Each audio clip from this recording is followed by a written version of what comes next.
O governo federal quer redesenhar esse seguro rural no país, mas a proposta tem gerado incertezas no mercado. A falta de previsibilidade orçamentária e a complexidade do sistema obrigatório estão aí no centro de um debate que pode definir o futuro do agro. Para entender esses riscos e as oportunidades dessa mudança para o produtor e para as seguradoras, a gente conversa ao vivo agora com Glaucio Toyama, que é presidente da Comissão de Seguro Rural da FENSEG, que é a Federação Nacional de Seguros Gerais.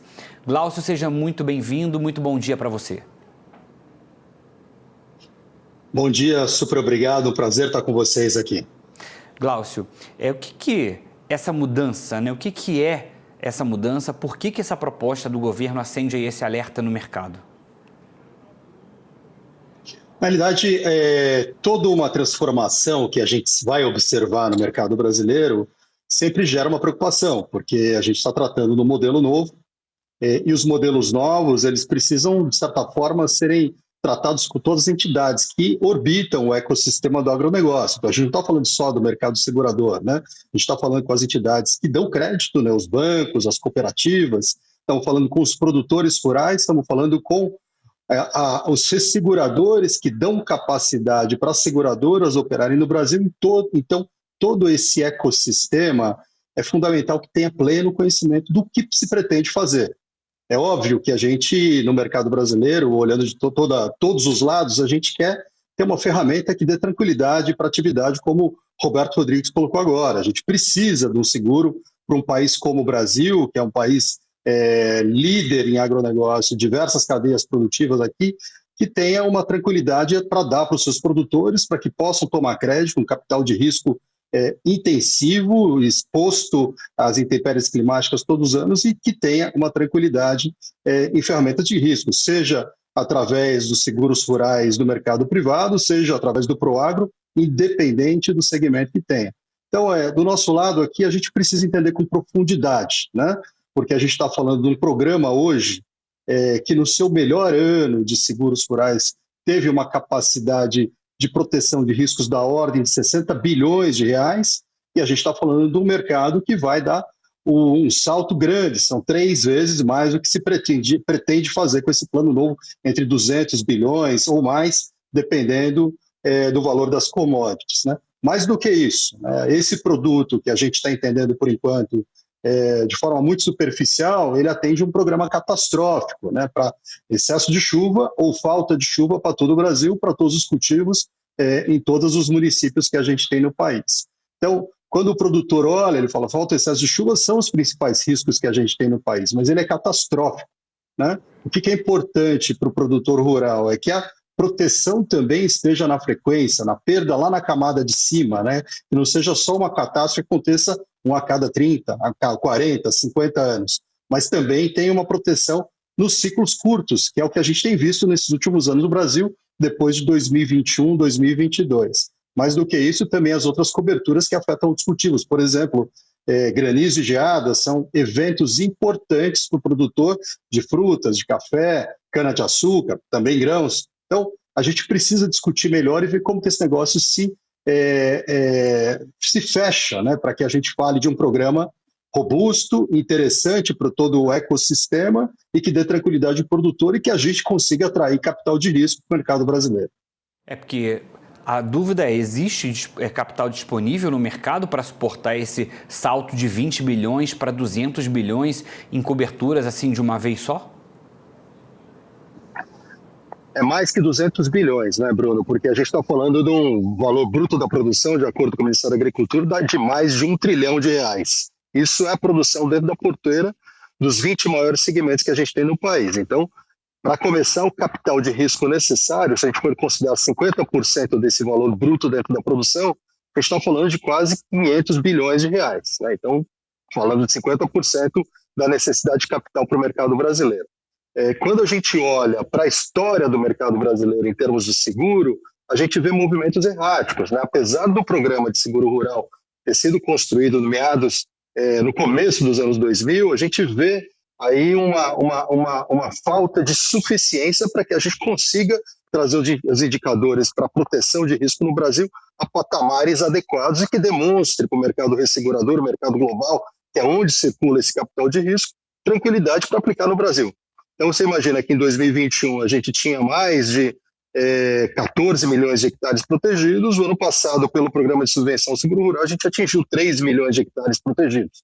Então, se você olha o capital de risco que busca oportunidade no globo como um todo, então a gente tem países como Estados Unidos, que é tranquilo o modelo de negócio de proteção de risco, com produtos tradicionais, que é o que a gente tem no Brasil, né? A gente tem o mercado chinês, a gente tem o mercado indiano, que está crescendo bastante, e outros países que dão consistência para esses investidores falar, eu tenho capital de risco e tenho aporte aqui. Então, é muito mais que 200 bilhões de reais que a gente precisa no Brasil.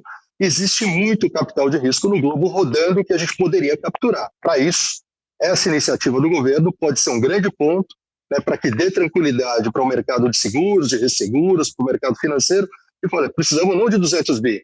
A gente começa com 200 bi, mas vamos precisar de 300, 400, 500 bilhões ao longo dos próximos anos, com uma tranquilidade, para que tenha um programa, né, não desse governo, mas um programa do Brasil em termos de mitigadores de risco e dê tranquilidade para o Tesouro Nacional, para essas renegociações de dívidas e inadimplências que vem crescendo, como o Roberto colocou, margens muito apertadas se não fosse a tecnologia que o produtor investe no campo, dá para gerar ainda uma renda positiva.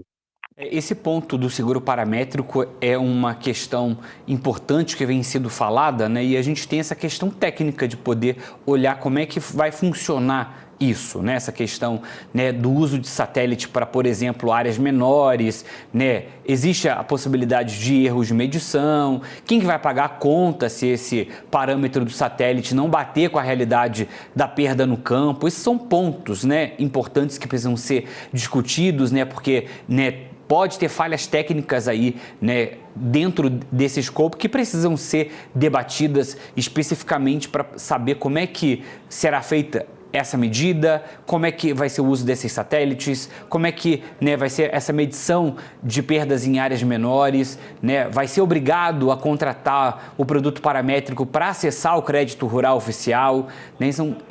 Esse é um ponto que é preciso discutir. Sem sombra de dúvidas, né?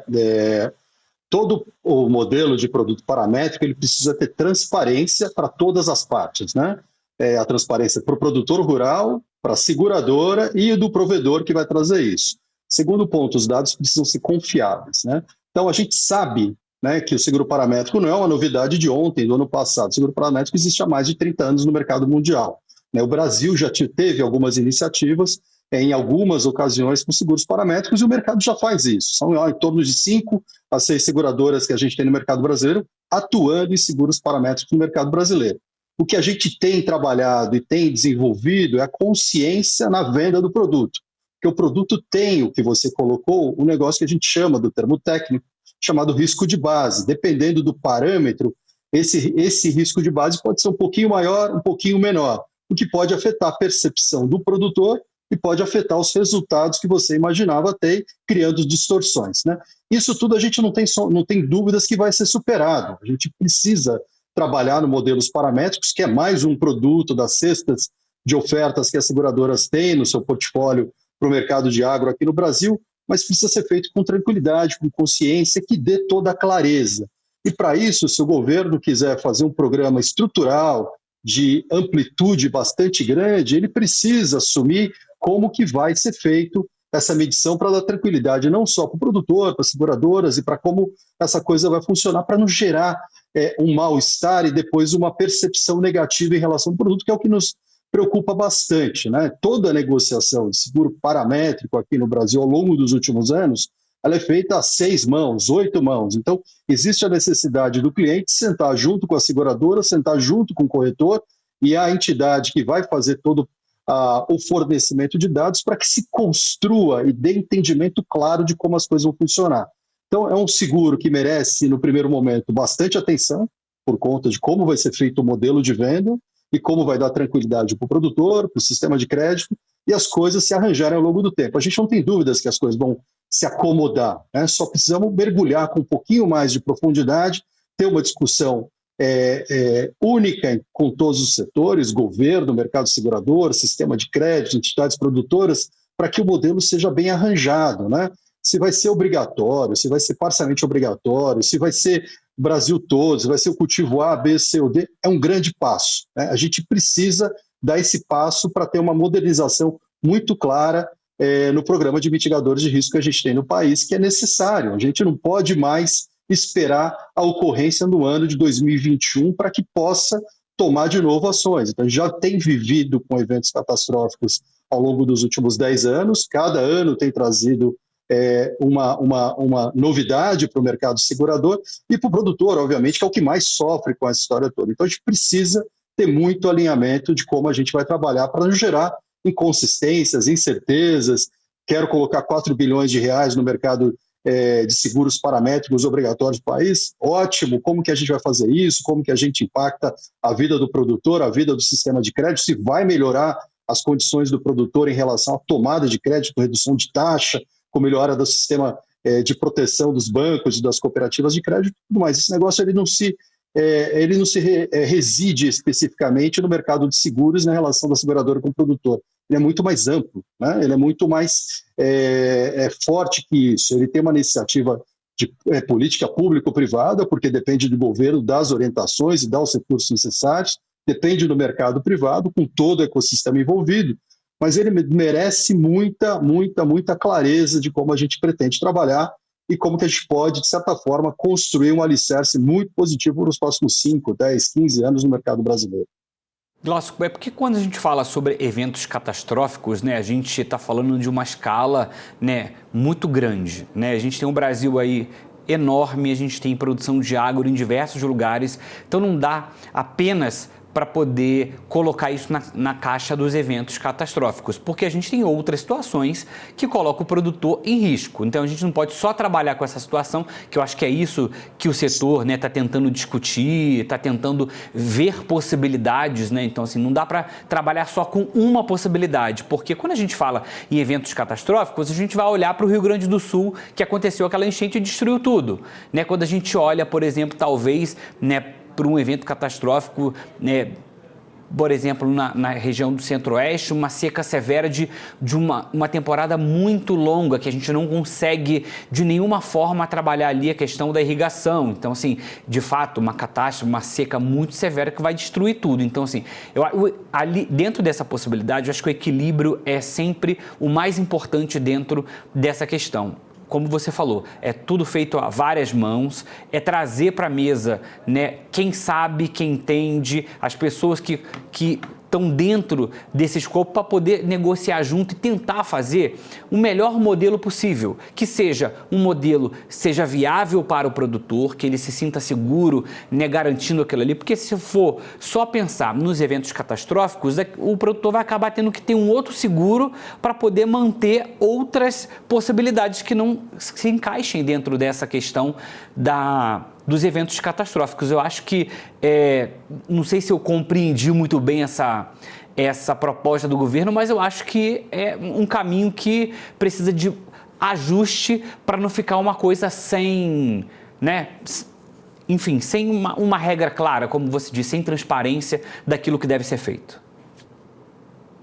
É isso aí, acho que a gente, se não ficou claro, que é importante deixar claro, né? A gente precisa criar produtos que sejam aderentes, né? Que na percepção do produtor, ele se sinta protegido no seu custo de produção, eventualmente num seguro, que dê mais garantia em renda para ele, para as margens que ele precisa ter, para que ele possa ter sustentabilidade em anos que ele tem adversidades climáticas, né? Então isso é uma coisa importante. Os produtos precisam ser aderentes não só para o governo, não só para as instituições financeiras, mas para o produtor rural. E é esse passo que a gente precisa dar como o ecossistema como um todo. A gente precisa organizar a sensibilidade para produtos de seguros de grão, seja de custeio ou custeio mais renda. A gente precisa pensar em seguros para os sistemas de fruticultura, precisamos pensar em seguros sanitários. A gente teve um problema com gripe aviária ano passado, a gente se esquece disso. Se tiver um problema de gripe aviária na região de Bascos, em São Paulo, a gente está cometendo um grande polo industrial de produção de ovos, que o Brasil sofre com isso. Obviamente tem produção de ovos em várias partes do Brasil, mas ali é um grande polo. Então a gente esquece de pensar em como que a gente pode lidar com novas ferramentas que possam coordenar produtos aderentes a custos viáveis, com apoio do governo, para que a gente possa endereçar melhor os mitigadores de risco no Brasil. E, Bruno, e não é só o governo federal, a gente precisa dos governos estaduais, né? Os governos estaduais precisam estar alertas, porque nas cadeias de produção que tem no Rio Grande do Sul, que tem em Minas Gerais, que tem em Goiás, Mato Grosso e todos os estados do Nordeste, tem percepções diferentes da cadeia de risco e como o agronegócio contribui em cada um desses estados, dessas regiões. Então, isso merece ser coordenado. A gente está perdendo tempo em não coordenar isso de forma ampla, não só do ponto de vista orçamentário, mas pensar do ponto de vista de como a gente cria produtos,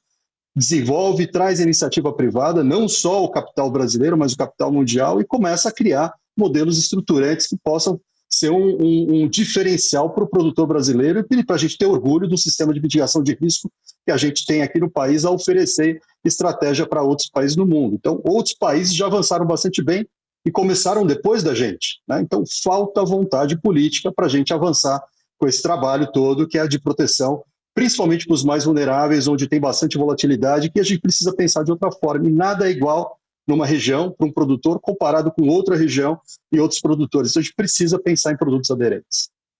Então fica aí essa dica, esse apontamento importante sobre o momento para se negociar sobre essa situação e encontrar o melhor caminho. Glaucio, muito obrigado pela entrevista, pela participação aqui com a gente. Até a próxima. Obrigado. Até a próxima.